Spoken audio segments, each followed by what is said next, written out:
رب تعالیٰ فرماتا ہے تاکہ یہ رسول کا لایا ہوا دین دنیا میں سب سے زیادہ غالب آ جائے، ہر دین پر یہ غالب آ جائے۔ وَلَوْ كَرِهَ الْمُشْرِكُونَ، اگرچہ مشرک اس کو ناپسند کریں۔ مطلب یہ ہے رسول مختار صلی اللہ تعالیٰ علیہ وسلم جو دین متین لے کر دنیا میں تشریف لائے، یعنی دین اسلام، قرآن کا چیلنج ہے کہ یہ پوری دنیا میں غالب آ کر رہے گا، غالب آ کر رہے گا، اور قرآن کی کوئی بات جھوٹ ہو نہیں سکتی۔ اسلام غالب آئے گا پوری کائنات پر۔ سب سے بہتر، سب سے برتر جو دین کہلائے گا دنیا میں وہ اسلام ہوگا، کیونکہ یہی دین حق ہے جس کے متعلق قرآن پاک نے ارشاد فرمایا۔ اب یہ کب غالب آئے گا، کیسے غالب آئے گا؟ رسول پاک صلی اللہ تعالیٰ علیہ وسلم تشریف لائے تھے تو صرف مکہ والوں میں یہ دین کا پرچار کرنا مقصد نہیں تھا، بلکہ یہ دین عالمی ہے، آفاقی مذہب ہے، ہر کونے کونے تک پہنچانا یہ مقصد رہا ہے۔ اسی لیے رسول پاک صلی اللہ تعالیٰ علیہ وسلم نے مدینہ طیبہ ہجرت فرمانے کے بعد کچھ خاص صحابہ کو سفیر بنایا اور خط لکھے بادشاہوں کے نام، کسریٰ کے نام پر، شاہ مقوقس کے نام پر، روم کے بادشاہ کے نام پر یہ خطوط لکھے گئے، اور صحابہ لے کر پہنچے بھی، اور ان کے درباروں میں بادشاہوں کو ڈائریکٹ انہوں نے اسلام کی دعوت دی۔ کون؟ صحابہ اکرام نے، اور کہا اسلم تسلم، اسلام لاؤ امن پا جاؤ گے۔ چھوٹی گلیوں میں نہیں، صحابہ نے براہ راست کس پہ تبلیغ کیا؟ بادشاہوں پر۔ اور ان میں کچھ بادشاہ دائرہ اسلام میں آ بھی گئے، اور کچھ ظلم و زیادتی بھی کیے صحابہ کے ساتھ۔ حضور صلی اللہ تعالیٰ علیہ وسلم کے ایک قاصد صحابی کو ایک بادشاہ نے قتل کر دیا، یہ پیغام لانے کی بنیاد پر، اور ایک بادشاہ کسریٰ نے حضور اکرم صلی اللہ علیہ وسلم کا خط پھاڑ کر پھینک دیا، جو اسلام کی دعوت میرے آقا صلی اللہ علیہ وسلم نے اس تک پہنچائی تھی۔ لیکن ہوا کیا؟ جب واپس خبر آئی مدینہ طیبہ، رسول اکرم صلی اللہ علیہ وسلم کو جب یہ خبر دی گئی تو میرے آقا نے فرمایا دیکھنا عنقریب جس طرح اس نے میرے خط کو پھاڑا، اللہ اس کی سلطنت کو ٹکڑے کر دے گا۔ چند سال نہیں گزرے تھے، کسریٰ کے محل میں بغاوت شروع ہو گئی۔ کس نے بغاوت کی؟ خود اس کے گھر والوں نے، اس کے بیٹوں نے، یہاں تک کہ بادشاہ کو قتل کر دیا گیا، بادشاہ کو قتل کر دیا اس کے اپنوں نے۔ اور اس کی سلطنت جو کسریٰ سپر پاور تھا اس وقت کا امریکہ تھا، اس کے اتنے ٹکڑے ہو گئے کہ 14 صدیاں گزر گئی، آج تک دوبارہ کوئی کسریٰ آیا نہیں۔ وہ سپر پاور کبھی دوبارہ دنیا میں آ نہیں سکا۔ عزیزان گرامی وقار، رسول پاک صلی اللہ تعالیٰ علیہ وسلم نے پورے دنیا میں اسلام کی تبلیغ کے لیے صحابہ کو بھیجا، حتیٰ کہ ہم ہندوستان میں ہیں، یہاں سے لے کر عرب شریف جو ہے مکہ یا مدینہ طیبہ 4000 کلومیٹر سے لمبا فاصلہ ہے۔ آج تو پلین اڑ کر کے گھنٹوں میں ادھر سے ادھر ہو جائے گی۔ اس وقت میرے آقا صلی اللہ تعالیٰ علیہ وسلم کی حیات طیبہ میں ہی سن 8 ہجری میں ہی چند صحابہ کی جماعت ہندوستان بھی آئی اور اسلام کی دعوت یہاں پر انہوں نے پیش کیا۔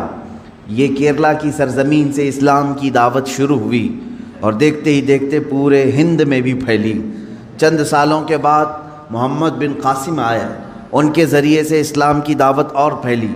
ان کے بعد اور تابعین آئے، پھر سرکار غریب نواز تشریف لائے اور ان کے ذریعے سے اسلام کی تبلیغ میں کافی اشاعت ہوئی۔ میں یہ کہنا چاہتا ہوں کہ اللہ تبارک و تعالیٰ نے جو فرمایا لِيُظْهِرَهُ عَلَى الدِّينِ كُلِّهِ، یہ رسول کو جو دین دے کر بھیجا ہے اللہ، اسی لیے بھیجا ہے کہ پوری دنیا کے دینوں پر یہ غالب آ جائے، سارے مذہب پر، سارے مذاہب پر اسلام غالب آئے گا، اگرچہ کافر اور مشرک اس کو ناپسند کریں گے۔ میرے عزیزو، وہ وقت اب تک نہیں آیا جو قرآن نے وعدہ کیا ہے کہ یہ دین غالب آ کر رہے گا، اب تک نہیں آیا۔ غالب کا مطلب یہ ہوگا کہ پوری دنیا میں صرف یہی چلے گا اور کچھ نہیں چلے گا. غالب کا معنی یہ میں یہاں مراد لے رہا ہوں. اس طرح سے 1400 سال میں کبھی نہیں ہو سکا. سیدنا ابو بکر صدیق رضی اللہ تعالیٰ عنہ کے زمانے میں خلافت کی وسعت ہوئی, یمن تک پہنچ گیا. حضرت عمر فاروق رضی اللہ تعالیٰ عنہ کے زمانے میں اور وسعت ہوئی. شام, ایران, عراق, مصر, یہ سب دائرہ اسلام میں آئے. حضرت عثمان غنی رضی اللہ تعالیٰ عنہ کے زمانے میں اسلام کی سرحدیں اور پھیلیں, یہاں تک کہ آذربائیجان تک پہنچ گئے. مولا علی کرم اللہ وجہ الکریم کے زمانے میں اور وسعتیں ہوئی, ہند تک اسلام پھیل چکا تھا.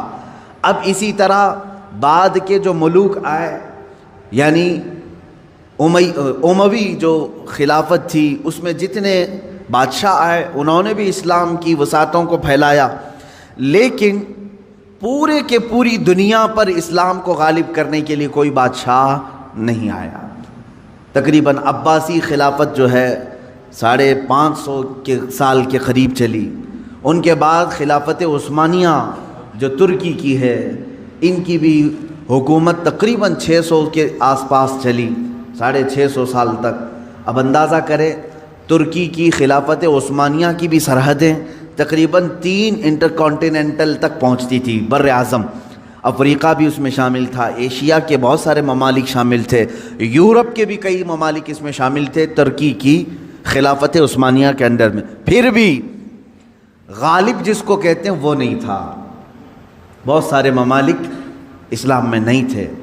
تو اب یہ 14 صدیوں کی تاریخ میں نے آپ کو اجمالاً بتا دی, خلافت راشدہ سے لے کر خلافت عثمانیہ تک, خلافت راشدہ سے لے کر خلافت عثمانیہ تک, یعنی تقریباً 632 عیسوی سے لے کر 1921 تک پورا کا پورا جو یہ یعنی مسافت ہے, اس میں سب بادشاہان اسلام, خلفائے اسلام آئے, لیکن دین غالب جس کو کہا گیا ہے قرآن میں وہ نہیں تھا. ہاں چند ملکوں میں ہے, آج بھی 57 کنٹریز میں اسلام ہے.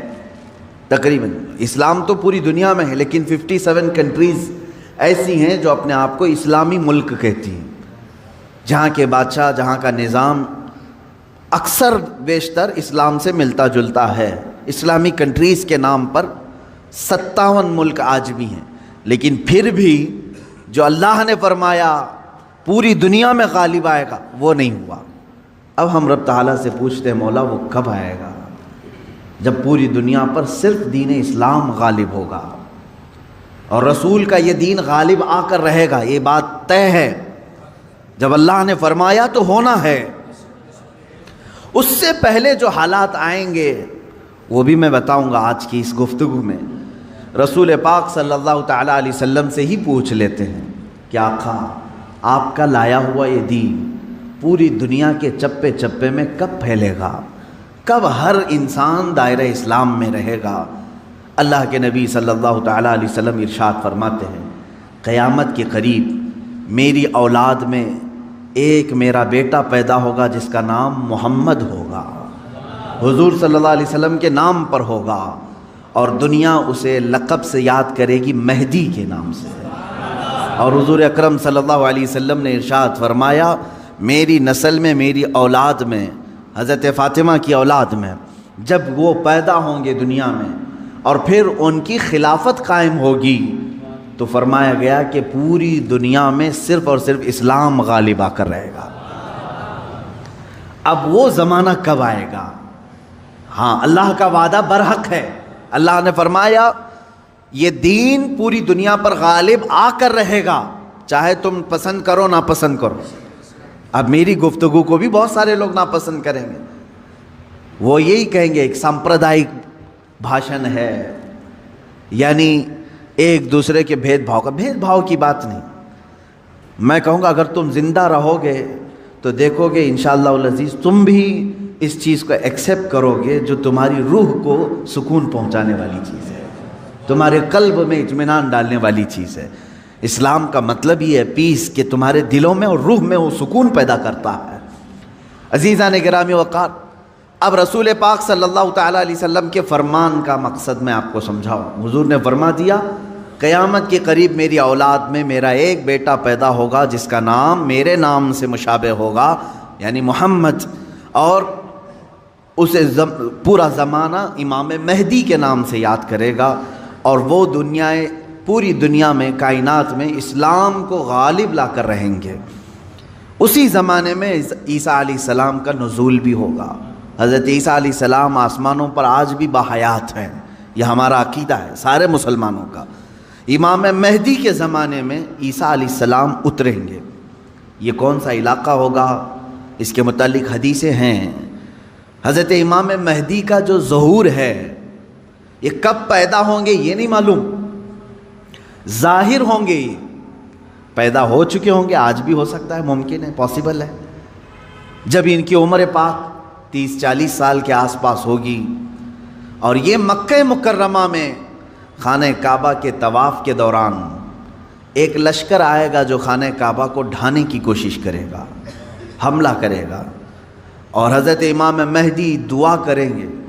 آپ کی دعا کی بدولت اللہ تعالیٰ اس آئے ہوئے لشکر کو زمین میں دھنسا دے گا، لوگ اسی دن پہچان لیں گے اور ان کے ہاتھ پر خانہ کعبہ کے سامنے بیعت کریں گے۔ اب یہاں سے امام مہدی کا ظہور ہوگا، لیکن اتنا آسان نہیں ہے کہ سب مہدی مہدی کرتے ہوئے ان کے پیچھے چل پڑیں گے، بلکہ ان کے جانی دشمن بن جائیں گے وہاں کچھ لوگ جو ان کو قتل کرنے کی یا ہلاک کرنے کی کوشش کریں گے۔ امام مہدی اپنے متبعین کو لے کر ملک شام کی طرف چلے جائیں گے۔ اب ملک شام وہ ہے جس زمین کو میرے آقا صلی اللہ تعالیٰ علیہ وسلم نے ارشاد فرمایا یہ حشر کی زمین ہے، یہ حشر کی زمین ہے، سارے لوگ ہانکتے ہوئے ادھر ہی لے جائے جائیں گے۔ آج شام سے سب بھاگ رہے ہیں، بمباری ہو رہی ہے، لیکن میرے آقا نے فرمایا ایک زمانہ ایسا آئے گا کہ سب ہجرت کر کے ملک شام کی طرف جا رہے ہوں گے، سب جمع ہو رہے ہوں گے، ملک شام جمع ہو رہے ہوں گے، اور وہاں امام مہدی پہنچیں گے، اور وہاں آپ کی خلافت قائم ہوگی، اور عدل و انصاف اس قدر ہوگا کہ پھر وہ زمانہ آئے گا کہ شیر اور بکری ایک ساتھ چر رہے ہوں گے، کوئی ایک دوسرے پر حملہ نہیں کرے گا، اتنا امن قائم ہوگا۔ یہ رسول پاک صلی اللہ علیہ وسلم کی احادیث میں ہے۔ اب امام مہدی کی امامت کے دوران وہ فجر کا وقت ہوگا جب حضرت عیسیٰ علیہ السلام آسمان سے اتریں گے، اور جماعت کھڑی ہونے والی ہوگی، قائم ہونے والی ہوگی۔ حضرت عیسیٰ علیہ السلام ایسے اتریں گے جیسے ان کے جسم پر نہائے ہوئے قطرے ٹپک رہے ہوں۔ آپ کو حضرت امام مہدی پہچانیں گے اور آپ کو لا کر کے مصلی کی طرف بڑھائیں گے۔ نبی اللہ ہیں، روح اللہ ہیں، عیسیٰ ابن مریم سلام اللہ علیہ، قرآن پاک میں جن کے تذکرے ہیں، وہ اللہ تبارک و تعالیٰ کی نشانیوں میں سے ایک نشانی ہے، وہ عیسیٰ آئیں گے۔ اب وہ نبی جب امام مہدی ان کو آگے بڑھائیں گے، حضرت عیسیٰ علیہ السلام امامت کے لیے آگے نہیں بڑھیں گے، اور کیا فرمائیں گے؟ ارشاد فرمائیں گے کہ یہ مصلی امامت امت محمدیہ کا حق ہے، آپ امت مصطفیٰ ہیں، آپ امامت کریں، ہم مقتدی بنتے ہیں۔ اللہ اکبر، رسول پاک صلی اللہ علیہ وسلم کے مقتدی بنے سارے انبیاء، یہ تو معلوم ہے، لیکن رسول کی ایک امتی کے مقتدی بھی عیسیٰ علیہ السلام بن رہے ہیں۔ میرے عزیزو، یہاں نبوت کا درجہ گھٹانا مقصد نہیں ہے، بلکہ یہاں امت مصطفیٰ کی فضیلت بتانا ہے۔ امام مہدی کی امامت ہوگی، اس کے بعد پھر جو دنیا میں حالات ہوں گے وہ کیا ہوں گے؟ دجال آ چکا ہوگا، اور دجال اپنے فتنے پھیلا رہا ہوگا، اور اب دجال کو کون مارے گا، کون ختم کرے گا؟ سارے لوگ پریشان ہو چکے ہوں گے، قتل عام کر رہا ہوگا لوگوں کو، ایمان والوں کا، جو اسے خدا کہے اسے چھوڑ دے، اور جو اسے خدا نہ مانے اسے دونوں پیر پکڑ کر چیر دے، یا گرم کھولتے ہوئے تیل میں ڈال دے، ظلم و ستم کی حد کر دے گا۔ کچھ لوگ ڈر کر کے کفر کر دیں گے، شرک میں مبتلا ہو جائیں گے، اور کچھ ایمان پر قائم رہیں گے، لیکن یہ زمانہ زیادہ دن تک نہیں چلے گا۔ حضرت عیسیٰ علیہ الصلاۃ والتسلیم کے نزول کے بعد عیسیٰ علیہ السلام کی جہاں تک خوشبو جائے گی، یا ہوا انہیں مس کر کے نکل رہی ہوگی تو وہ ہوا دجال کو جیسے لگے گی وہ پگھلتا جائے گا، جیسے موم آگ کی گرمی سے پگھلتا ہے، دجال عیسیٰ علیہ الصلاۃ والتسلیم کی دوری کی ہوا سے ہی پگھل رہا ہوگا، یہاں تک کہ مقام لد ایک جگہ ہے اسرائیل میں ہے وہ آج، اور دنیا کا بڑا ایئرپورٹ انہوں نے وہاں پر بنایا ہے، مقام لد کا ایئرپورٹ بھی بنا ہوا ہے، اور حدیث پاک میں ہے عیسیٰ علیہ السلام مقام لد پہ اس کو اپنے تیر سے نشانہ بنائیں گے اور قتل کر دیں گے، اور امت مصطفیٰ کا یہ آخری فتنہ بھی ختم ہو جائے گا۔ اب اس کے بعد کیا ہوگا؟ وہی آیت جو میں نے تلاوت کیا، اللہ نے فرمایا هو الذی ارسل رسولہ بالہدی ودین الحق لیظہرہ علی الدین کلہ، وہ اللہ ہے جس نے اپنے رسول کو دنیا میں بھیجا ہے ہدایت کے ساتھ اور دین حق کے ساتھ، اس لیے کہ اس رسول کا دین پوری دنیا پر غالب آ کر رہے۔ اب یہ دین غالب آئے گا دجال کے خاتمے کے بعد امام مہدی کے ہاتھوں سے، ہر ملک یا ہر سلطنت جہاں کہیں تخت ہوگا وہاں پرچم صرف اسلام کا لہرا رہا ہوگا، وہ زمانہ آئے گا، وہ غالب ہو کر رہے گا دین۔ اور اللہ رب العزت نے یہ ارشاد فرمایا ہے کہ تم پر کسی اور کو پھر اللہ غلبہ نہیں دے گا، یہ زمانہ بھی کافی سال تک چلے گا، لیکن اس غلبہ اسلام سے پہلے کیا کیا ہونا ہے وہ بھی تو ہمیں جاننا ضروری ہے۔ آج کے وہی حالات ہیں جو مجھے اس گفتگو پر آمادہ کر رہے ہیں۔ میں نے بات تو کہہ دی، آپ کو حدیث کی روشنی میں بتا دیا کہ اسلام غالب آئے گا پوری کائنات پر دجال کے خاتمے کے بعد اور امام مہدی کے ہاتھوں سے۔ اب یہ دو بڑی نشانیاں حضور نے فرمائی، ایک تو حضور کی آل میں سادات میں امام مہدی پیدا ہوں گے، دوسرے کہ دجال آئے گا، یہ دونوں کا زمانہ ایک ہے۔ یہ کب ہوگا؟ کیا اس سے پہلے کچھ نشانیاں ہیں کہ دجال آنے والا ہے؟ میرے عزیزو، ہم سے زیادہ نشانیاں یہودی پڑھ کر کے انتظار میں ہیں، عیسائی پڑھ رہے ہیں۔ ایک بات یاد رکھیں، دجال کے دشمنوں میں ہم ہیں اور عیسائی ہیں۔ وہ دجال کو اپنا دشمن سمجھتے ہیں عیسائی، وہ اینٹی کرسٹ ہے، عیسائیوں کا بھی وہ دشمن ہے، لیکن یہودی اس کو اپنا مسیحا سمجھتے ہیں۔ وہ کہتے ہیں ہمیں نجات دلانے والا، ہمیں پوری دنیا میں غالب کرنے والا، جیسے آج ہم حدیث پاک پڑھ کر کے کہہ رہے ہیں امام مہدی آئیں گے اور پوری دنیا میں اسلام غالب ہوگا۔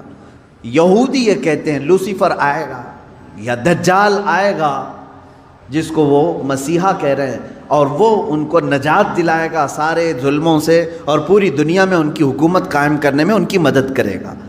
اور اس لیے دجال کے آنے سے پہلے جو جو نشانیاں ہونی ہیں یہ یہودی خود کر کے دکھا رہے ہیں۔ کیا ہے؟ بڑی مقدس کتابوں میں یہ باتیں لکھی گئی ہیں۔ دیکھنا دجال کے آنے سے پہلے دنیا میں ایک بڑی علامت یہ ظاہر ہوگی کہ دنیا حق کو باطل بنا کر پیش کرے گی اور باطل کو حق بنا کر پیش کرے گی۔ یہ ہے آج، سچ کو جھوٹ میں تبدیل کر کے دکھا دیا جائے، شعبدہ بازی، اور اچھے خاصے لوگ بھی، پڑھے لکھے لوگ بھی اس کو جھوٹ سمجھنے لگ جائیں، یعنی سچ کو جھوٹ بنانا اور جھوٹ بات کو سچ سمجھانا۔ یہ اس کام میں اگر سب سے زیادہ مہارت کسی کو ہے تو یہ دجالی میڈیا کو ہے۔ میڈیا آج دجال کے آنے کے راستے ہموار کر رہی ہے، اور خود عالمی میڈیا کی بات کر رہا ہوں میں، پوری دنیا کی میڈیا اس میں ملوث ہے۔ ذہنوں کو ڈائیورٹ کر دینا، اصل مدعے سے بھٹکا دینا، یہ کام کون کر رہا ہے آج؟ سب سے زیادہ میڈیا کر رہی ہے۔ میرے عزیزو، سچ بات کو جھوٹ بنا کر پیش کرنا یہ دجال کے آنے سے پہلے ہوگا، اور کثرت سے ہوگا، کثرت سے ہوگا۔ یوں سمجھ لیں ایک پرہیزگار متقی شخص کو لا کر کھڑا کر دیا جائے گا اور اسے 100 لوگ بولیں گے یہ چور ہے، چور ہے، چور ہے، اور دنیا سمجھنے لگے گی کہ ہاں شاید چور ہے، دنیا سمجھنے لگ جائے گی۔ یعنی تقریباً 90% لوگ ان کی باتوں پر یقین کرنے لگ جائیں گے کہ شاید یہ چور ہے، شاید یہ چور ہے۔ اور اسی طرح کسی ظالم منحوس چور کو لا کر کے وہ کھڑا کریں گے اور کہیں گے یہ پرہیزگار ہے، یہ پرہیزگار ہے، یہ پرہیزگار ہے، اور دنیا اس کو پرہیزگار سمجھنے لگ جائے گی۔ کیا یہ دونوں چیزیں آج کرنے کے لیے پوری social media, internet, news channels نہیں ملوث ہیں اس میں؟ چوروں کو حکومت پر بٹھا کر کے ان کی فضیلت بیان کرنا ہندوستان سے زیادہ ہمیں کہاں نظر آئے گا؟ سب سے زیادہ ہمیں یہاں نظر آتا ہے جو پورے کے پورے ملک کو گبن کر کے بیٹھے، اسے مسیحات اور اسے لوگوں کا ایسا بے کسوں کا کس جس کو کہا جائے ایسا بنا کر پیش کرنا، یہ میڈیا کا رول ہے۔ عزیزان گرامی وقار، پورے ذہنوں کو ڈائیورٹ کیا جائے گا اور تقریباً یہ جادو کی طرح اثر کر جائے گا لوگوں پر۔ مثال کے طور پر ایک جادوگر کسی محلے میں آتا ہے، شعبدہ بازی دکھاتا ہے۔ پہلے تو ہوتا تھا سڑکوں پر ہی کھڑے ہو جاتے تھے، سانپ کا کھیل دکھانے والے، یا کسی بچے کو لیٹا کر چادر اوڑھا کر اس کی گردن الگ کر کے دکھانے والے، یہ شعبدہ بازی ہوتی تھی۔ لیکن ایک بات یاد رکھیں، لوگ گھیرا ڈال کر دیکھتے تو ہیں، اس میں 90% لوگ صحیح سمجھ لیتے تھے، جبکہ وہ آنکھوں کا دھوکہ ہے۔ بہت ساری چیزیں اتنے شارپ طریقے سے وہ جادوگر کر کے دکھاتا ہے کہ تمہاری آنکھوں کو دھوکہ ہوتا ہے۔ لیکن میرے عزیزوں، اسی مجمع میں 5 یا 10% ایسے لوگ بھی ہوتے ہیں جو اس کے ان کاموں پر یقین نہیں کرتے۔ ہے ہر زمانے میں جہاں پر بھی جو جادو دکھا رہا ہے اس کے مجمع میں پورے 100% لوگ یقین کرنے والے نہیں ہوتے، چند لوگوں کے دلوں میں شک ہوتا ہے کچھ تو اس نے گڑبڑ کیا ہے۔ اب یہ وہ لوگ ہوتے ہیں جن کی عقل سلیم ہوتی ہے اور دل پاک ہوتا ہے، ان کے اوپر جلدی جادو اثر نہیں کرتا۔ اسی طرح میرے عزیزو، آج کے زمانے میں یہ جو دجالی نظام قائم ہے، اس کا اثر بھی بھولے بھالے لوگوں میں تقریباً ہو جاتا ہے، لیکن سلیم فطرت والے جو عقل سلیم رکھتے ہیں ان پر ان کا جادو اثر نہیں کرے گا۔ اب آپ سب کو میں پہلے سے آگاہ کر رہا ہوں، اپنے ذہن کو، اپنے عقل کو سلیم بنا کر کے رکھو۔ یہ کیسے رہے گا؟ اللہ کی باتوں پر یقین رکھو، اور اس کے علاوہ جو بھی کہے گا، اللہ اس کے رسول کے علاوہ جو بھی کہے گا وہ سچ بھی ہو سکتا ہے، جھوٹ بھی ہو سکتا ہے، مگر میرے مولا کے قول میں جھوٹ کی طرف شائبہ بھی نہیں، سچ ہی ہوگا۔ جب تمہارے ذہنوں میں یہ بات آئے گی تو پھر تم دنیا کو 100% ایمان لانے والے، یقین کرنے والے نہیں رہیں گے۔ آج دیکھ رہے ہیں آپ، میں مسلسل پچھلے 1 ہفتے سے دیکھ رہا ہوں، فرانس میں جو گستاخی ہوئی اور اس کے پاداش میں جو کچھ بھی حالات ہوئے سب کو معلوم ہے۔ فرانس میں جو کچھ ہوا اس پر ڈیبیٹ انڈیا میں بھی چل رہا ہے۔ ہندوستان کے ہر نیوز اینکر اس کو لے کر کے گرما گرم بحث کر رہے ہیں، اور کچھ ایسے لوگوں کو لا کر بٹھایا جاتا ہے، مجھے ان کے بارے میں معلوم نہیں، وہ پیڈ ہوتے ہیں یا بکے ہوئے ہوتے ہیں، یا ان کو اسکرپٹ یعنی سکھائی جاتی ہیں، لکھ کر کے دیے جاتے، پتہ نہیں کون لوگ بیٹھتے ہیں۔ آپ کو عام لوگ ہیں آپ، مجھے معلوم ہے، لیکن میں آپ کے سامنے گفتگو کر رہا ہوں، سنیے۔ ایک اسکول کا ٹیچر بلیک بورڈ پر کارٹون بناتا ہے رسول پاک صلی اللہ علیہ وسلم کا، اس کی شکایت بھی ہوتی رہی لیکن وہ باز نہیں آیا، اور اسی علاقے کا کوئی ایک نوجوان اس سے برداشت نہیں ہوا، اس نے جا کر کے اس کا سر قلم کر دیا۔ یہ ہے، معلوم ہے آپ کو، یہ رپورٹ ہے، آپ کو معلوم ہے۔ اس نے سر قلم کر دیا، وہ اس کا اپنا پرسنلی معاملہ تھا، عبداللہ شیشانی جو بھی ہے۔ اب اس کو کیا چھوڑ دیا؟ لوگوں نے چھوڑ دیا عبداللہ کو، بلکہ اسی وقت گولیوں سے بھون دیا فرانس کی پولیس نے، ختم کر دیا۔ دونوں ختم ہو گئے، جن کے دونوں کے معاملات تھے وہ چلے گئے۔ اب میں ایک جملہ کہتا ہوں، تمہارے نزدیک عبداللہ شیشانی ٹیررسٹ ہے، یعنی اس نے سر قلم کیا اس لیے یہ ٹیررسٹ ہے۔ ہمارے نزدیک رسول کا خاکہ بنانے والا سب سے بڑا ٹیررسٹ، ظاہر سی بات ہے۔ اب فیصلہ یہی ہوگا، تمہارے نظر میں جو ٹیررسٹ تھا اس نے اس کو قتل کیا جو ہمارے نظر میں ٹیررسٹ تھا۔ بہرحال یہ معاملہ ہو گیا یا ختم ہو گئی بات.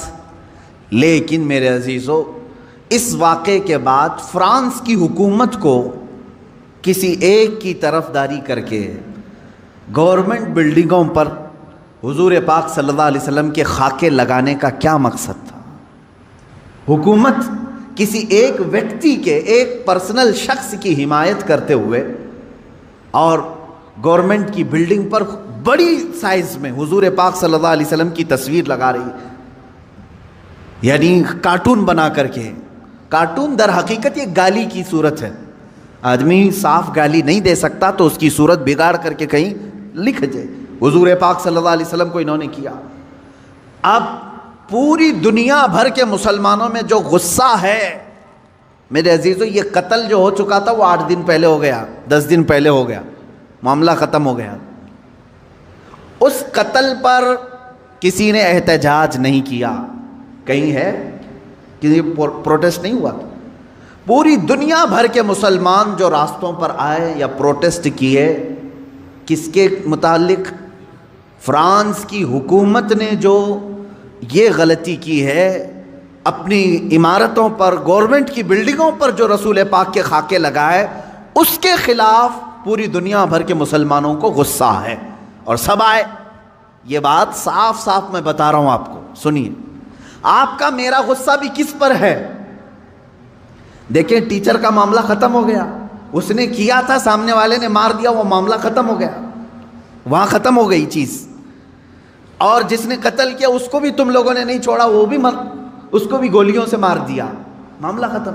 لیکن ایک گورنمنٹ کا بلڈنگ پر اس طرح سے تصویریں لگانا، یہ در حقیقت پوری دنیا کے مسلمانوں کو جھنجھوڑنا تھا، پوری دنیا کے مسلمانوں کے دلوں پر ضرب لگانا تھا. اب ہم پروٹیسٹ کیے، آپ پروٹیسٹ کیے، ہم نے کہا.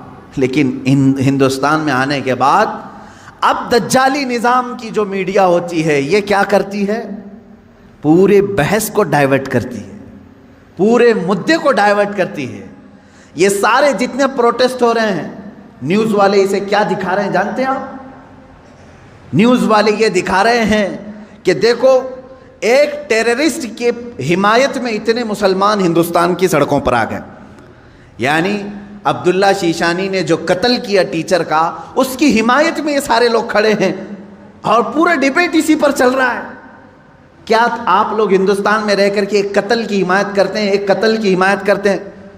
ہم نے کہاں یہ قتل کے متعلق پروٹیسٹ کیا ہے؟ بتاؤ ذرا سے. اس عبداللہ نامی لڑکے کا کسی ایک کے ہاتھ میں بینر آیا پوری دنیا میں کہیں پر کہ اس کے قتل کی حمایت میں پروٹیسٹ ہو رہا ہے؟ میرے عزیزو، پورے مدے کو ڈائیورٹ کرنا یہ میڈیا کا کام ہے، جبکہ انہیں معلوم ہے کہ پوری دنیا کے مسلمان جو پروٹیسٹ کر رہے ہیں وہ قتل کے متعلق نہیں، بلکہ وہ فرانس کی گورنمنٹ کی حرکتوں پر پروٹیسٹ کر رہے ہیں. اب اس کی ایک مثال میں آپ کو بتا دوں. یہ میڈیا اینکرز یہ کہتے ہیں کہ فرانس کا وہ اندرونی معاملہ ہے، وہ اندرونی معاملہ ہے، وہ چاہیں ان کو فریڈم آف ایکسپریشن ہے، وہ سیکولر ہیں، وہ چاہیں تو کسی ایک ویکتی کی حمایت کریں اور بلڈنگ کی پوری تصویر لگا دیں رسول پاک صلی اللہ تعالیٰ علیہ وسلم کی تصویر سے. میرے عزیزو، اگر یہ فرانس کا اندرونی معاملہ ہے تو انڈیا میں ڈیبیٹ کیوں ہو رہا ہے؟ آپ کے نیوز روم میں یہ بحث کیوں ہو رہی ہے؟ آپ یہ سمجھیں اس زمانے کا سب سے بڑا خطرناک جال یہ میڈیا ہے، نیوز کا. جو اب ظاہر سی بات ہے یہ ہماری بھی کلپس اٹھا کر کے چلائیں گے اور پھر ہمیں بھی بتائیں بھڑکاؤ مولانا ہے، سامپردائک پھیلانے والے ہیں، ہماری گفتگو کو کاٹ کر کے پیش کریں گے، ان کا کام ہی وہ ہے. لیکن میں آپ کو بتاؤں کہ پورے ہندوستانی مسلمانوں کے دماغ کو ڈائیورٹ کر رہے ہیں کہ تم لوگ جو پروٹیسٹ کر رہے ہو ایک قتل کی حمایت میں کیسے پروٹیسٹ کر رہے ہو. ان سے کوئی بھی ڈیبیٹ میں بیٹھنے والا یہ نہیں کہہ رہا ہے، بلکہ وہاں ثابت کرنے کی کوشش کر رہے ہیں قتل ایسا ہو سکتا ہے، ویسا ہو سکتا ہے. میرے عزیز، یہاں کہنا تو یہ چاہیے تھا قتل ہوا اور اس کے مقابل میں جس نے قتل کیا اس کا بھی قتل ہو گیا. ہم اس مدے پر بات نہیں کر رہے ہیں، ہم تو گورنمنٹ کے خلاف بات کر رہے ہیں جو فرانس کی حکومت نے اپنی عمارتوں پر میرے آقا کی تصویر کشی کی ہے، ہم اس کے خلاف کھڑے ہیں. اب مجھے ایک بات بتائیں، کیا کسی ایک شخص کے کچھ ایسا قتل کرنے کی بنیاد پر پوری دنیا بھر کے 180 کروڑ مسلمانوں کے نبی کی توہین کرنا جائز ہو سکتا ہے؟ جائز ہو سکتا ہے؟ مجھے یہ بتاؤ کہ اگر کسی ایک ہندو نے ٹیرر اٹیک کیا کسی پر، تو کیا کروڑوں ہندوؤں کے بھگوان کی تصویر لگا کر کے اس کی مذمت کی جا سکتی ہے؟ ہم اس کے قائل نہیں۔ ایک ہندو نے اگر ٹیرر اٹیک کیا کسی پر، تو کروڑوں ہندوؤں کے رام کرشن کی تصویر کشی کرنا، اس کی اجازت نہیں دیتے ہم۔ سارے مذہب کے جو دیوی دیوتا ہیں، ہم ان کو کرٹیسائز کہاں کر رہے ہیں؟ عزیزان گرامی وقار، یہ اسلام ہے جو انصاف سکھاتا ہے۔ اگر کسی ایک کے ساتھ کچھ معاملہ ہوا ہے تو اس کے پورے گھر کو لے کر کے نہ گرفتار کرو، اس کے پورے دین پر انگلی نہ اٹھاؤ۔ آج یہی دنیا میں ہو رہا ہے، اور پوری دنیا میں۔ مجھے تو یہ سمجھ میں نہیں آتا ان پر کیس کیوں نہیں ہوتا، یہ میڈیا اینکرز پر۔ یہ سیدھے یہ جملہ بار بار کہتے ہیں، اسلامک آتنکواد نے حملہ کیا، اسلامک آتنکواد نے حملہ کیا۔ جانتے ہیں آپ، کبھی ان لوگوں نے نیوزی لینڈ میں ہونے والے اس حملے کو عیسائی آتنکوادی کہا تھا، جو ایک ظالم وحشی نے بندوق سے 60-70 مسلمانوں کو جو نماز میں تھے قتل کر دیا، شوٹ کر دیا؟ کیا آپ کو نہیں معلوم اس وقت یہ میڈیا والوں نے کیا عیسائی آتنکواد کہا تھا، کرسچن ٹیررزم کہا تھا؟ کیا ہندوؤں میں سے کوئی ایسے اٹیک نہیں کیا آج تک؟ میرے عزیزو، یہاں ہندوستان میں تو تاریخ بھری پڑی ہوئی ہے۔ عبداللہ شیشانی جو تھا، اس کو برداشت نہیں ہوا، اس نے سامنے والے پر حملہ کر دیا۔ کس لیے؟ اس لیے کہ اس کے نبی کی توہین تم سامنے کر رہے تھے۔ نبی تو بہت دور کی بات ہے میرے سے۔ یہاں حالات انسان کیسے ہیں، ہمارے ماں باپ پر بھی اگر کوئی گالی گلوچ کرتا ہے تو ہم خاموش کہاں بیٹھتے ہیں؟ کوئی خاموش بیٹھتا ہے؟ اٹھاتا ہے، مارتا ہے۔ تو انسان کی یہ فطرت ہے۔ لیکن اس سے بڑی آتنکوادی میں یہاں تمہیں بتاؤں، جو موب لنچنگ کی شکل میں چل رہی ہے، اس کو کوئی آتنکوادی نہیں کہتا۔ ایک تبریز کو پکڑ کر کے سارے یہ سنگھی جو اصل بھنگی ہیں سب مارتے ہیں اور قتل کر ڈالتے ہیں۔ ان کو کوئی میڈیا کا نیوز اینکر ٹیرر اٹیک نہیں کہتا۔ مر گیا بیچارہ، بیوہ ہے اس کی آج۔ کس بنیاد پر مارا تھا اس کو؟ کس بنیاد پر؟ کیا اس تبریز نے کبھی ہندوؤں کے دیوی دیوتاؤں کی تصویر کشی کی تھی، یا کسی دین کی مذمت کی تھی؟ نہیں، فقط چند لوگوں نے مل کر کے اس کو مسلمان سمجھ کر کے قتل کر دیا، مار ڈالا۔ پہلو خان اس سے پہلے کے یہ قتل ہیں، اور آپ کو اس سے پہلے کی بھی واقعات معلوم ہے 5-6 سال میں کیا چل رہا ہے۔ کسی کے گھر میں گھسے یہ آتنکوادی، اس کے گھر میں گائے کا گوشت ہے، اس کی وجہ سے اسے قتل کر دیا۔ یہ کیسے تمہاری فریڈم ایکسپریشن ہے؟ یہاں تو تمہیں کھانے کی آزادی نہیں ہے، فرانس کی حمایت میں بولنے کے لیے بیٹھے ہوئے ہیں۔ ان کے پاس منہ کیسے ہے؟ یہ میڈیا جو آج کہہ رہی ہے، کیا فرانس کو اتنی آزادی نہیں ہے کہ وہ کسی کی تصویر نکالے؟ میں کہتا ہوں تم پہلے اپنی آزادی کو دیکھ لو، پہلے اپنی آزادی کو دیکھ لو۔ آج سے تقریباً 15 سال پہلے ایک بوڑھے شخص کو ہندوستان سے نکال باہر کیا تھا تم نے بھی، MF حسین کو، معلوم ہوگا۔ اس نے کچھ دیوی دیوتاؤں کی تصویر نکالی تھی، وہ بھی 90 کی دہائی میں، 92 میں یا 93 میں۔ اس کو 10-12 سال کے بعد اٹھا کر کے جلا وطن کر دیا، وہ قطر میں جا کر کے ختم ہوا۔ یہاں تم برداشت نہیں کر پاتے، اور فرانس کے متعلق ڈیبیٹ کرنے بیٹھے ہوئے ہیں کہ مسلمان کیوں نہیں برداشت کر رہے ہیں، کیوں اتنے بھاؤک ہو جاتے ہیں۔ ان کے نبی کے بارے میں اگر کوئی کہتا ہے تو اتنے زیادہ بھاؤک نہیں ہونی چاہیے۔ میرے عزیز، تمہیں معلوم نہیں تم اپنے دیوی دیوتاؤں سے کیسی محبت کرتے ہو، یہ ہمیں معلوم نہیں، لیکن ہم اپنے نبی سے اپنی جان سے زیادہ محبت کرتے ہیں۔ تم قتل کر لو، تم ٹکڑے کر لو، ہمارے بہت سارے ٹکڑے ہو چکے ہیں، آج ہم ان کے متعلق کھڑے بھی نہیں ہو پا رہے ہیں۔ شام جل گیا ہے، یمن برباد ہو گیا ہے، عراق تباہ ہو گیا ہے۔ کون ہے دنیا میں جو پروٹیسٹ کرتے ہوئے آگے آ رہا ہے؟ کون ہے؟ اس لیے کہ ہم اپنے ٹکڑے تو برداشت کرتے ہیں، نبی کی شان میں ادنا توہین برداشت نہیں کر سکتے۔ یہ ہماری جان سے زیادہ کا معاملہ ہے۔ آپ یہ سمجھتے ہیں فریڈم آف ایکسپریشن ہونا چاہیے، یعنی آزادی اظہار رائے اس کو کہتے ہیں، اپنی رائے کے اظہار کرنے کی آزادی، دے کر کے دکھاؤ، یہاں ہم پر کیس کر دیں گے آپ نے ایسی باتیں کیوں کی۔ میں آپ سے پوچھتا ہوں، کیا مجھے فریڈم آف ایکسپریشن نہیں ہے؟ فریڈم آف سپیچ نہیں ہے؟ ہمیں گفتگو کرنے کی ہمارے پاس یہاں پر کسی کو آزادی نہیں؟ کتنے تو رپورٹروں کو ان لوگوں نے جیل میں بھیج دیا ہے حق بات بتانے کی وجہ سے۔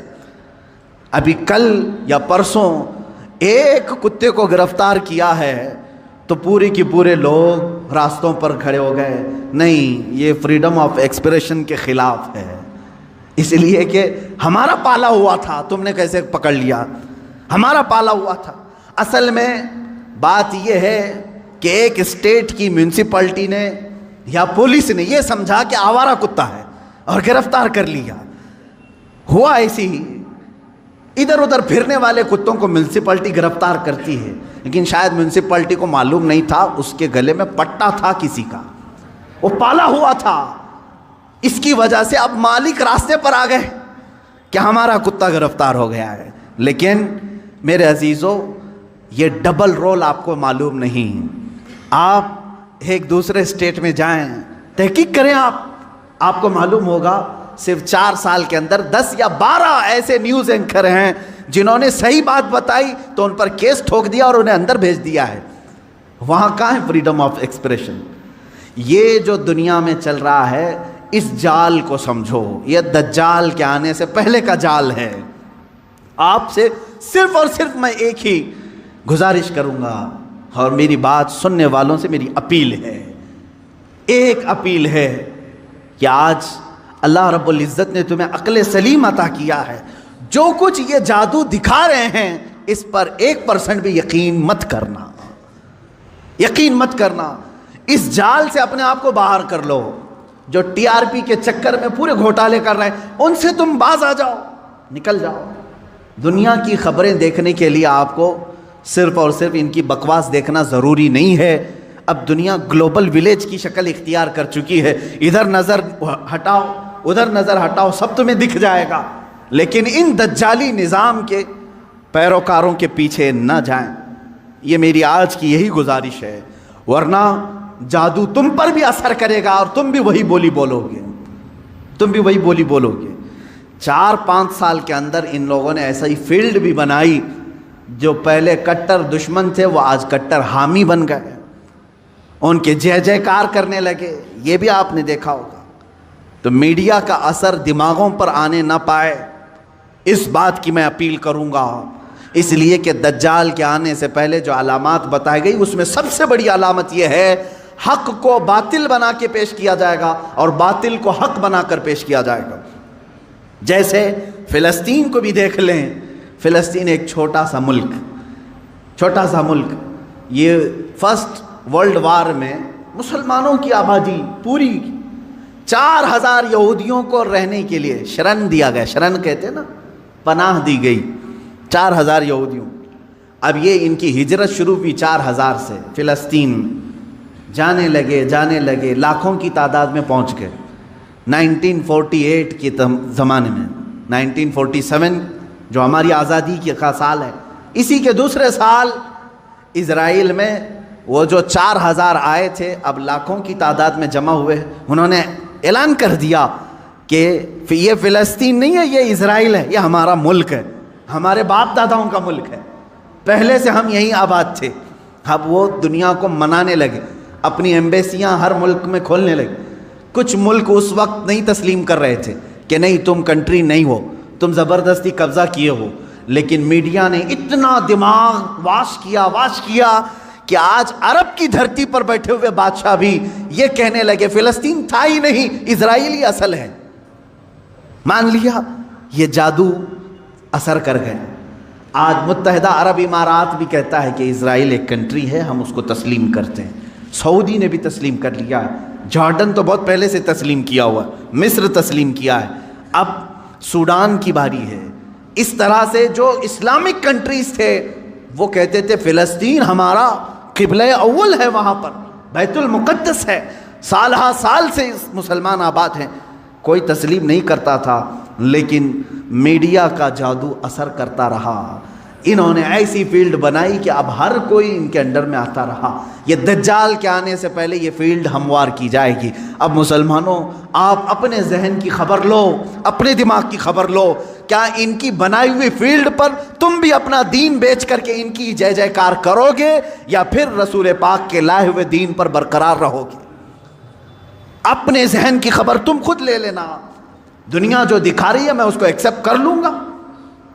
جیسے مار مار کر کے کسی کو چور کہلوایا جائے، پولیس کا کام ہوتا ہے، وہ ظلم برداشت نہیں کرتا، آخر میں کہتا ہاں میں نے چوری کر لیا، لے جا کر کے کورٹ میں پیش کر دیا، دیکھو ہم نے اس کو اقرار کرا دیا اس نے چوری کیا، تم نے اس پر اتنی لاٹیاں ماری، اتنا کچھ کیا، مجبور ہو کر کہ اس نے کیا۔ یہی کام پوری دنیا میں کیا جائے گا، جگہ جگہ پکڑ کر کے مارنا، تمہاری داڑیاں کھینچنا، تمہاری ٹوپیاں اتارنا، تمہیں قتل عام کرنا، کسی ملک سے دربدر کرنا۔ مسلمان ڈر جائے، سہم جائے۔ اور یہ جو بولی بول رہے ہیں کہ تم آتنکواد ہو، آتنکواد ہو، تم ان کے ظلم کو برداشت نہ کر پا کر کے یہ کہنے لگ جاؤ گے کہ ہاں صحیح میں یہ مسلمان آتنکواد ہیں۔ یہاں تک وہ تمہیں لانا چاہتے ہیں، یہاں تک لانا چاہتے ہیں۔ میرے عزیزو، یاد رکھنا یہ جو ظلم کیے جا رہے ہیں آج پوری دنیا میں، اس سے خطرناک ظلم دجال کے زمانے میں آئے گا۔ حضور پاک صلی اللہ تعالیٰ علیہ وسلم نے فرمایا، آدم علیہ السلام کی پیدائش سے لے کر قیامت تک جتنے فتنے آئے، ان میں اگر سب سے بڑا کوئی فتنہ ہے تو وہ دجال کا ظہور ہے۔ میری امت اس میں بھی مبتلا ہوگی، لیکن ڈرو مت، گھبراؤ مت۔ دجال کے آنے کے بعد ہم بچیں گے کیسے؟